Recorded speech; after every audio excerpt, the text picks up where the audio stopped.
Go ahead, Alice. Thanks, Jen. I have two. The first is on your favorite topic, impeachment. Does the president have plans to watch any of the trial this week? And does the White House prefer a speedy impeachment trial, or would the president prefer a full airing of the violence at the Capitol and Trump's role in inciting it through things like live witnesses? Well, first, the president himself would tell you that we keep him pretty busy, and he has a full schedule this week, which we will continue to keep you abreast of and as soon as we have more details. But we've already announced his plans to go visit the NIH, to go visit the Department of Defense.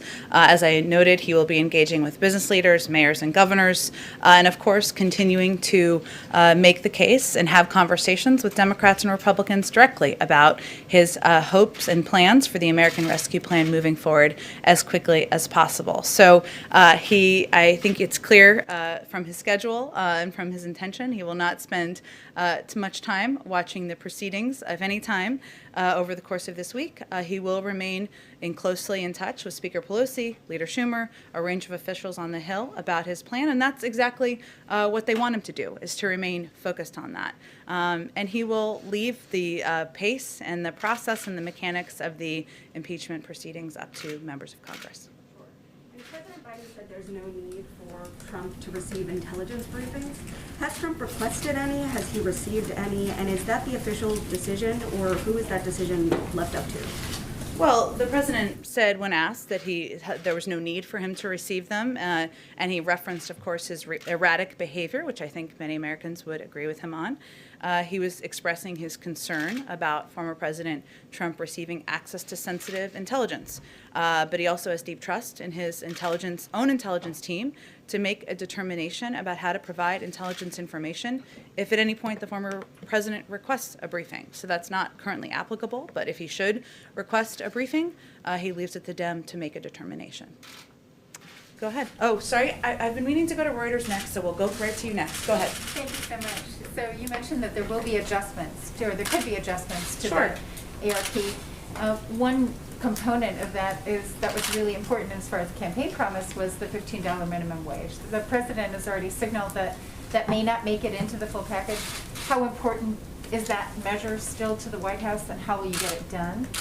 And then also the other thing that came up this weekend is looking at tweaking the level of who gets the stimulus checks. And Janet Yellen mentioned 60,000. Can you explain who gets left out, right? You know, if you get the 60, who is between the 60,000 and the 75,000? Sure. Well, in the first question, the president remains firmly committed to raising the minimum wage to $15. That's why he put it in his first legislative proposal, and he believes that any American who is working a full-time job, trying to make ends meet, should not be at the poverty level. And it's important to him that the minimum wage is raised.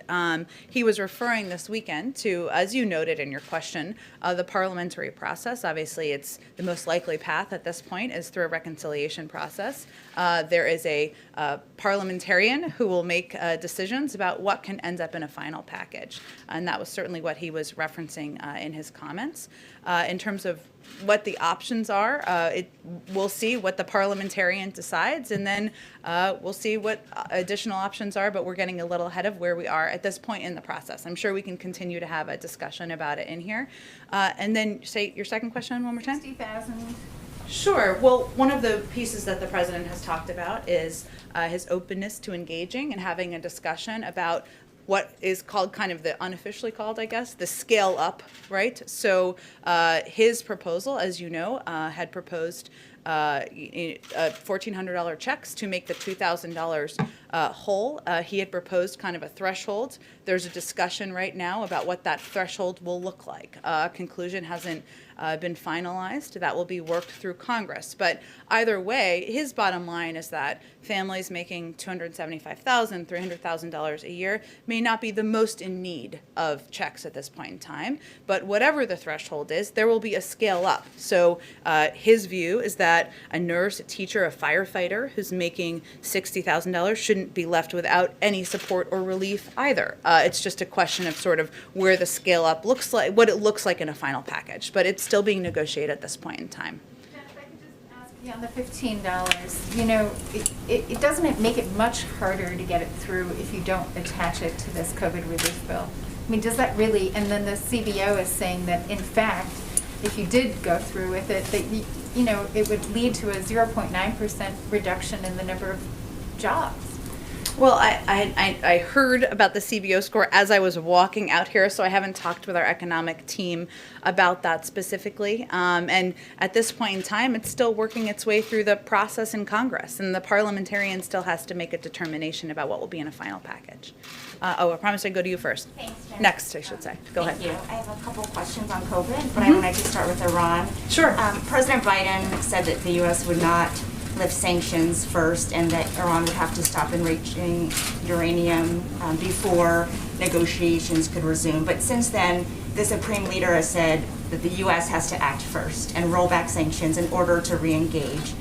Is this a non-negotiable point for President Biden? And if so, how do you get out of this stalemate? Well, just to be very clear, the president never said that exactly. It was stated by the interviewer, Nora O'Donnell, who did the interview, and he didn't respond to the question. So the president's position is that if Iran comes back into full... I think if we were announcing a major policy change, we would do it in a different way than a slight head nod. But overall, his position remains exactly what it has been, which is that if Iran comes into full compliance with its obligations under the JCPOA, the United States would do the same, and then use that as a platform to build a larger and stronger agreement that also addresses other areas of concern. And that would, of course, be done with our P5+1 partners, as it was done when we were putting together the JCPOA in the first place.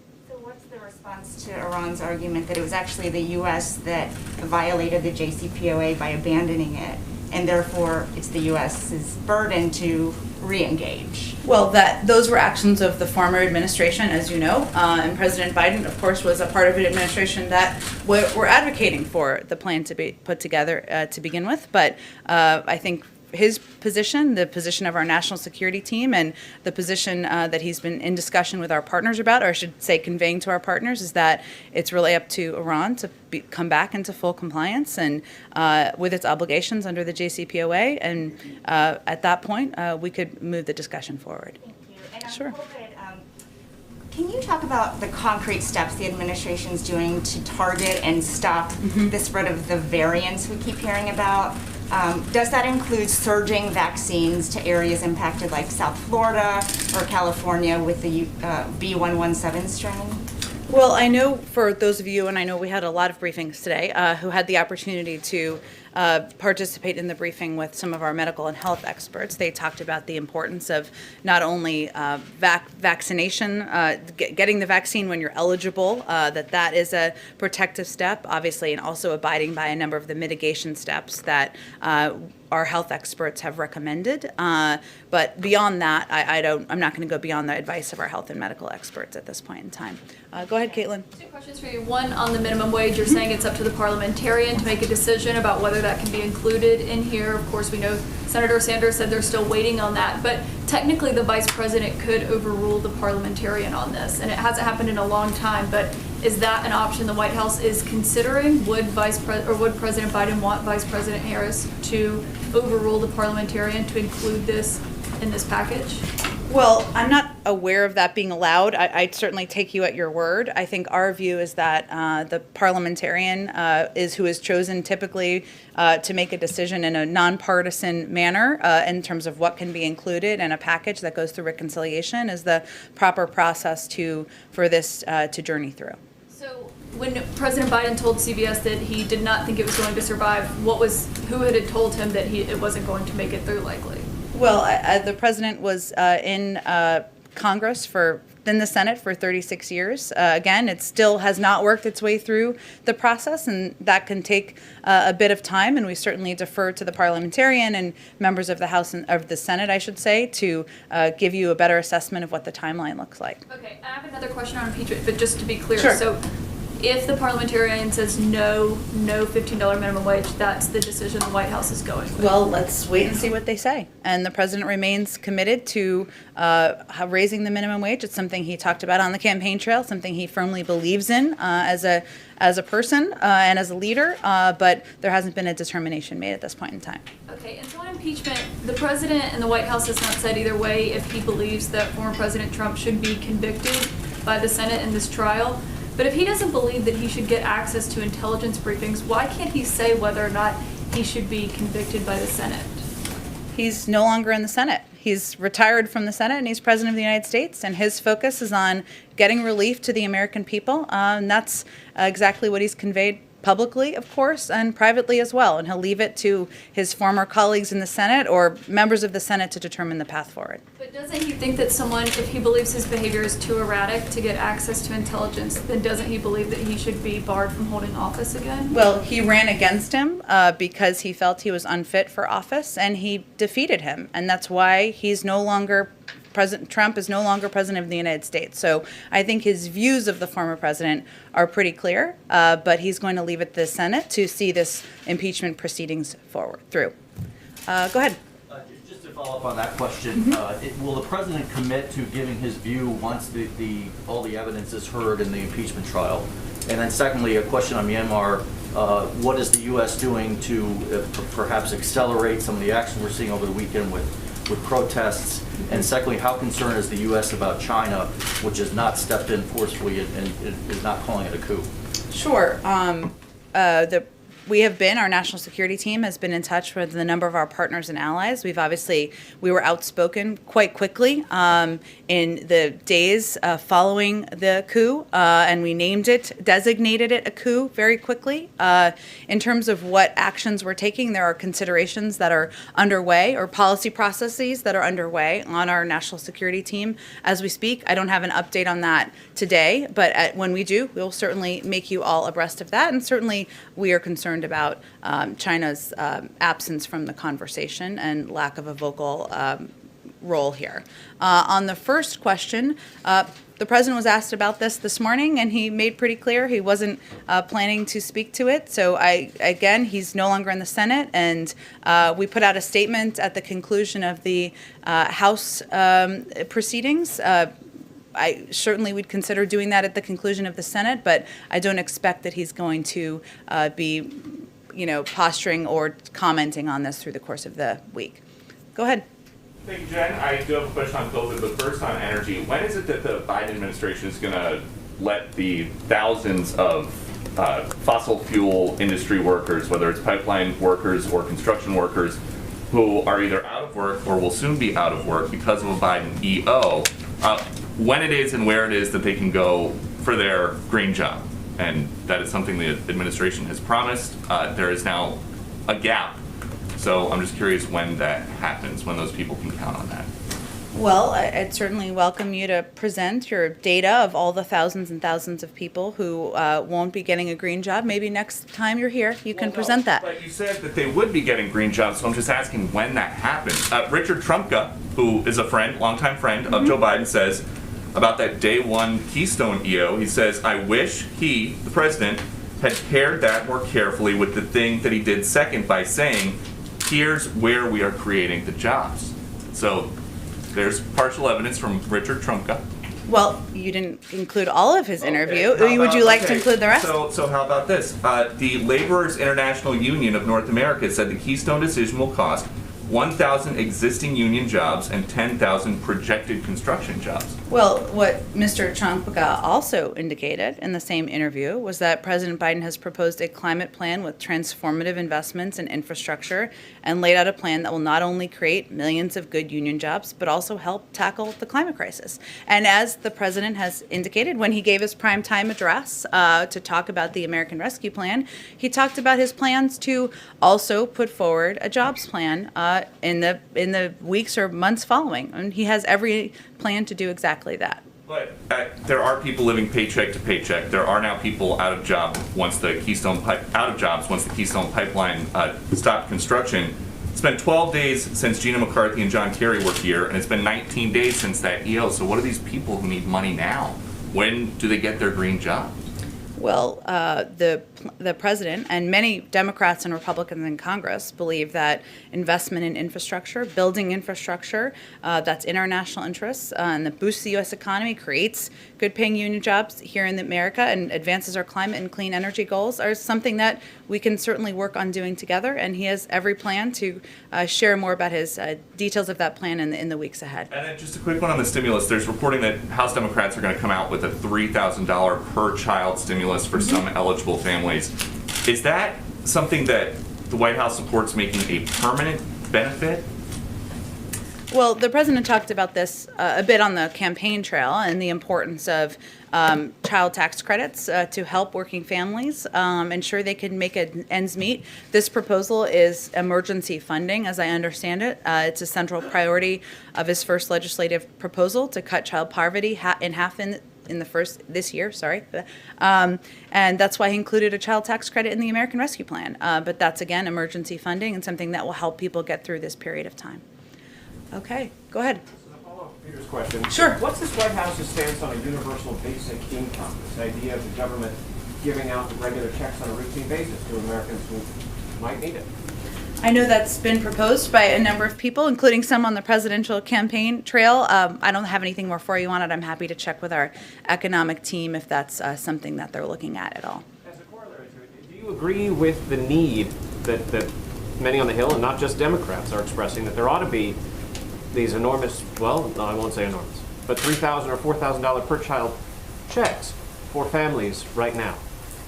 As I tried to just indicate, I mean, the president supports the proposal that Representative Neal and others have put forward to ensure that there is money in the package that helps bring relief to families in the form of a child tax credit. That's something he certainly would support. Go ahead. Thanks, and I have two questions. One of the other things that Secretary Yellen said yesterday is that the president is open to a mandate on family leave and child care. Is there a timetable on that? I don't have any more details or a timetable for you. Certainly, as a father himself, this is an issue that he has spoken about in the past, but I don't have any more details at this point in time. And also, yesterday, did the president or did the White House have any concern about what we all saw on TV from Tampa about the thousands of people out celebrating and without masks? Any concern there? Certainly. I mean, the president, I haven't spoken with him specifically about the events of this weekend, but, he did a PSA yesterday with Dr. Biden, making clear that social distancing, that mask wearing, that getting the vaccine when you have the opportunity to get the vaccine are vital steps to keeping more Americans safe and saving more lives. And certainly, we know the Super Bowl looked not like different from what it has in the past, and he also conveyed that he's hopeful that next year will be a moment where everybody can celebrate and party. But he is, of course, concerned when there are pictures and photos, we all are, that show many, many people without masks in close distance with one another at the height of a pandemic. Go ahead. John, I have two questions. First, President Biden said in the CBS interview that he hadn't spoken to President Xi yet because he hadn't had an occasion to talk to him. There's no reason not to call him. But has there been, is it actually part of the strategy to not call him yet and to hold off on that in hopes of kind of sending a message to China that President Biden is not going to, try to work really hard to curry favor? Is there something happening there? Well, part of our strategy is to consult closely with our partners and allies, and you saw we did readouts of these calls over the past week or so that the president spoke with the Prime Minister of Japan, he spoke with the Prime Minister of South Korea, he spoke with the Prime Minister of Australia, And China was, of course, an important topic of conversation during those conversations. He also discussed China in calls with his European allies thus far. So part of our strategy is certainly engaging with partners in the region and allies and doing those calls and engagements first, and also having consultations with Democrats and Republicans on Capitol Hill. I know I can't say this forever, but we've only been here 2.5 weeks.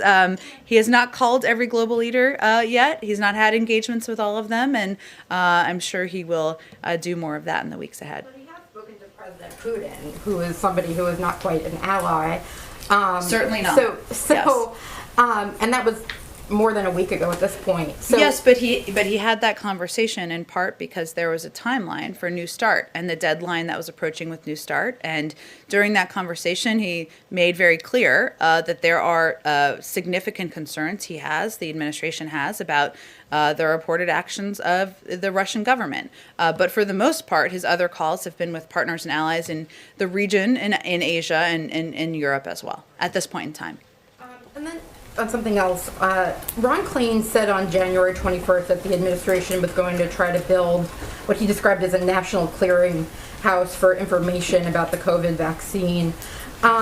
Is something like that being built in the administration? And if so, how long do you think that's going to take? I think people are really struggling to find information about their state, their county, and there's so much difficulty in the vaccination process. You're right. There's a great deal of confusion, and one of the focuses we have had is trying to alleviate that confusion, and part of that has been through working with governors and local elected officials. One of their biggest requests has been to have more of a heads up on how much vaccine supply there would be. Of course, to increase vaccine supply, we've worked to do both, to ensure that there's through planning time for vaccine allocation, increases in allotments as supply allows, and of course, deploying government resources to sites where they are needed. We're looking at a host of measures that could help us achieve our goal, of course, of getting 100 million vaccines in the arms of Americans in the first 100 days, and also ensuring that we're reaching communities where there are higher levels of vaccine hesitancy. But the president has directed his team to use whatever tools and resources necessary to get the job done. So there are a range of options under consideration, but I don't have any updates for you on that particular proposal. Certainly, a lot of people would love that, but we're looking to prioritize how we can be most impactful as quickly as possible, and working with states and governors to make those determinations. Go ahead, Ann. Thank you. Back on impeachment, you mentioned that the president will be in close contact with Senator Schumer. Do you expect that to be daily? Have they spoken since he's gotten back from Delaware? Will that be a regular way that the president is briefed on the progress of the impeachment trial? I don't expect that would be a primary topic. I actually expect it would be more about the American Rescue Plan and progress being made on that front. There are, of course, markups happening this week, more on the House side, and the president has remained in close touch with Speaker Pelosi and Leader Schumer very regularly over the course of the last few weeks, and I expect that would continue. Do you expect that they will have any strategy discussions at all as the trial is unfolding? I don't expect that would be a primary point of discussion of their conversations. You said that he's busy and he's not going to be spending moment by moment attention to it this week, but will he get a daily update, or perhaps more frequently than that, from White House staff? I don't expect that will be a primary focus for him this week, or of his senior staff either. I have a foreign policy question. Sure. Following on Luigi's question about Iran. When the president ruled out dropping U.S. sanctions, immediately he didn't then go on and talk about some of the other strategies that are out there, including, for example, that the United States might drop its objections to Iran receiving an IMF loan, COVID-related IMF loan. There are a couple other ideas that would allow Iran to get some economic benefit that would not be sanctions, and maybe grease the wheel for negotiations. Does the president have a view on those strategies, and were they part of the discussion at the principals meeting on Friday? I'm not going to read out a principals meeting, which was primarily focused on a range of issues in the Middle East. Of course, Iran was a topic of discussion, or was expected to be a topic of discussion. I think during the interview, the president was asked about whether he would roll back sanctions, and he conveyed no, that the ball is in Iran's court. It wasn't a more extensive conversation than that during the interview, and that's long been his position. So that really is the next step in terms of engagement with Iran from here. Ruling it out necessarily, that there might be other ways to sort of help Iran get back to the table that would be short of dropping U.S. sanctions? Well, again, I think his view is that the ball is in Iran's court to come back into full compliance with the JCPOA, and that would be the basis for the United States doing the same, and then using that as a platform to build a longer and stronger agreement. But that is really the next step, in his view, in the process. I have one more very quickly on the post office, if I could. On-time first-class mail delivery dropped to 38% in December of this year from 92% the year before. Does the president have a view on whether the Postmaster General should keep his job, and if he would like to see the Postmaster General removed, would he move to change the makeup of the governing board that could make that happen? Well, as I understand it, there are a number of openings right now on the governing board of the post office, or vacancies, I should say, that would, of course, work their way through a personnel process. I don't think I have anything more on this for you, but I can follow up with our team and see what more we can report out. Go ahead. Back on the subject of the COVID checks, Bernie Sanders said it would be absurd to lower the threshold, the income threshold, and some other Democrats have raised the prospect that doing so could lead to a political backlash, given voters in Georgia were explicitly promised this aid by the president, and they didn't really have any reason to believe that fewer people would qualify for that aid under the Democrats' plan. So I'm wondering if that's something you guys are concerned about, and how you would address that criticism. Well, the president proposed the $1,400 checks plus $600 is, of course, $2,000, because he felt it was important and vital to get that direct relief to as many Americans as possible and target that relief to the Americans who need help the most. And that's how his original plan and proposal was designed. He's also said, and I've said many times from here, that the final plan will look different from what the plan he proposed in his joint session address. It's still working its way through Congress, and I don't think a conclusion has been made yet on the exact level of targeting. And when it does, we're happy to have a conversation about that. But part of this is an opportunity for members of both parties and members who are across the political spectrum, of course, even in the Democratic Party, to weigh in on what the path forward should look like. Go ahead in the back. Thank you, Jen. A little bit of follow-up on the Iran and China question. What does President Biden consider the biggest threat to the U.S. national security? Overall in the world? Yes. Well, I'm not sure I'm going to define that for you in this moment. There are a range of threats that he's talked about in the past, and I'm sure he'll have more to say on his national security approach and strategy in the weeks ahead. I have one question. Last week, a report made by NGOs and universities was sent to the White House recommending that the United States break negotiations on trade and others with Brazil over climate and human rights violation. And likewise, some Democrats on the Hill already had expressed the same opposition to expand economic partnership with Brazil. Is the White House paying attention to those reports and to what's happening in Brazil? Oh, we certainly are paying close attention to what is happening in Brazil. Obviously, we share a vibrant partnership that spans 2 centuries of mutual interest and shared values. And we, have even announced in recent days, on February 5th, the United States government through the through USAID announced it has delivered an additional $1.5 million in emergency COVID response in Brazil. And we, of course, remain closely engaged in what is a significant economic relationship. We are by far the largest investor in Brazil, including in many of Brazil's most innovative and growth-focused companies, and we'll continue to strengthen our economic ties and increase our large and growing trade relationship in the months ahead. But Jen, the policies of the Brazilian president and President Biden on the many issues, climate, gay rights, other ones, are very different. How can they work together? Well, just as is true in many of our relationships, we look for opportunities to work together on issues where there is joint national interest, and obviously there's a significant economic relationship, and we will not hold back on areas where we disagree, whether it's climate or human rights or otherwise. And so that will be the path forward with our relationship with Brazil as well.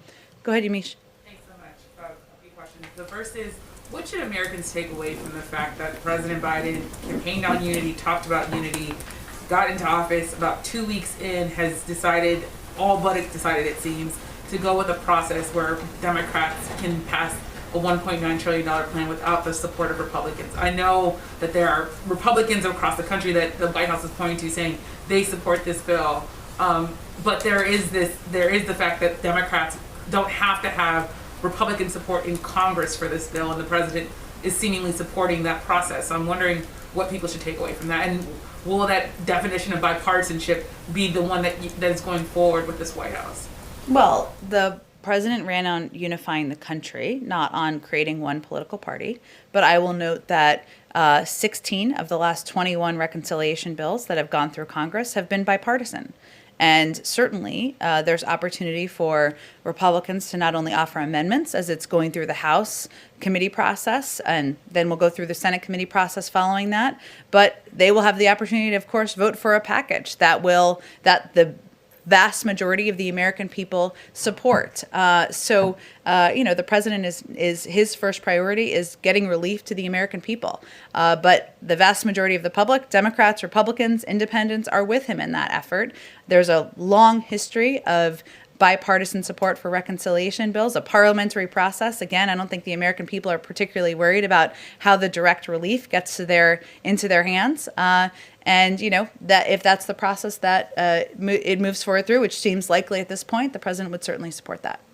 I have a question also on impeachment. I know the president, you say, isn't going to be watching it, but there are going to be millions of Americans who will be watching it. I wonder what the president's message is to Americans, especially the ones that are still mourning the loss of people who died in the Capitol, who are still wondering whether or not former President Trump will be possibly acquitted in this trial, even if President Biden doesn't want to say whether or not President Trump should be convicted. I just wonder if the White House has any message to Americans who are gearing up for what could be a tumultuous and traumatic 2 weeks.